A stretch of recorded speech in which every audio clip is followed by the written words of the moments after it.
Le 15 août 1977, le radiotélescope The Big Ear, situé dans l'État de l'Ohio, détecte un signal bien particulier.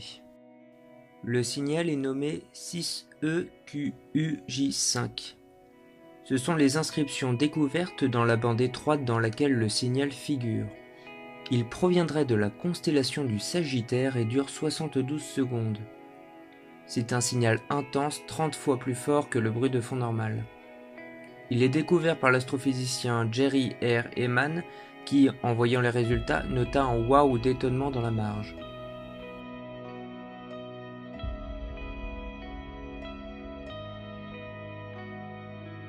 Pour recevoir ce genre de signaux, on utilise la fréquence 1420 MHz, car c'est la fréquence émise par les atomes d'hydrogène.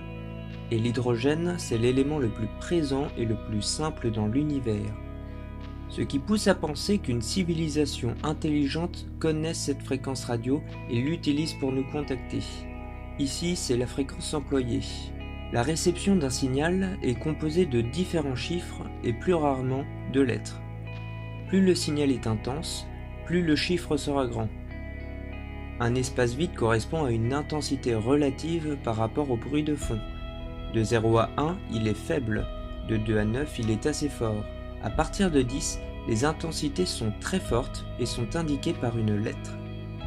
Par exemple, A correspond aux intensités 10 et 11, B 11 à 12, etc., etc. Dans le cas du signal WOW, l'intensité la plus élevée est un U, ce qui signifie qu'elle a atteint un rapport signal-bruit de 30 à 31. C'est alors un fait inédit pour le radiotélescope The Big Ear. Le reste du message est également incroyablement fort.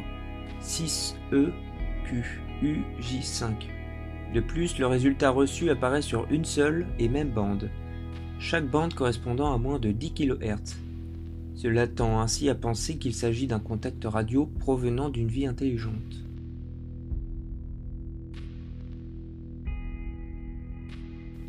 On a rapidement exclu les planètes de notre système solaire, les astéroïdes, les objets terrestres ou encore la scintillation interstellaire qui n'aurait fait qu'amplifier le signal. Alors peut-être s'agit-il d'un phénomène naturel encore inconnu, ou peut-être s'agit-il d'une vie intelligente qui aurait bien émis ce signal en direction de la Terre pendant un temps très bref, ce qui expliquerait qu'il n'était détecté qu'une fois.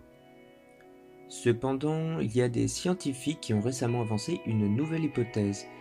Le 15 août 1977, date de la réception du signal, les comètes 266P Christensen et la comète P2008Y2 seraient passées proches de la Terre, créant alors un nuage de gaz important.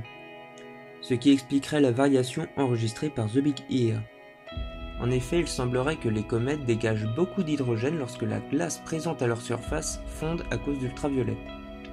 Alors, pour démontrer cette hypothèse, des observations de ces deux comètes sont prévues en janvier 2017 et en janvier 2018.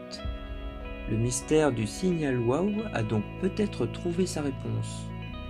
Mais d'ici ces observations, rien n'est sûr et tout peut encore être envisagé.